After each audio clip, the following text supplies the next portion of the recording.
তো বন্ধুরা দেখো, সেটা আমি আরেকটু ভালো করে তোমাদের সঙ্গে শেয়ার করছি আমাদের এই কানকি ধামের কিছু সুন্দর মুহূর্তগুলো।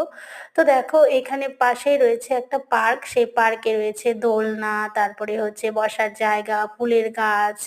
তারপরে এই পাশে রয়েছে দেখো খাবারের ব্যবস্থা, তারা হচ্ছে মানে ভোগ নিবেদন করে, এখান থেকে নিরামিষ খাবার দেয়।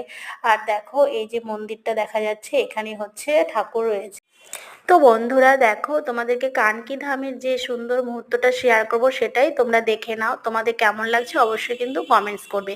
তো এটার হচ্ছে এন্ট্রিটা ছিল, তো আমি হচ্ছে দুটো গেট, একটা বাইরের গেটটা দিয়ে ঢুকেছিলাম, মানে বাহির পথ যেটা। তো সেই দিক দিয়ে গিয়ে দেখো এখানে রয়েছে একটা খাবারের ব্যবস্থা, নিরামিষ সবাই ভোগ খেতে পারো এখান থেকে পয়সা দিয়ে। আর রয়েছে এই যে মেন মন্দিরটা, এখানেই আমাদের ঠাকুরগুলো রয়েছে। আর এই পাশে রয়েছে একটা পার্ক, পার্কে না কি বলতো, ছোট বাচ্চারা কিন্তু খুব সুন্দর খেলতে পারে, ময়ূর, দোলনা, বসার জায়গা, ফ্লাওয়ার, এসব রয়েছে। আর তার সাথে এই যে দেখো মন্দিরটা তো শেয়ার করলাম, আর ওইদিকে আরেকটা মন্দির রয়েছে, আর এখানেও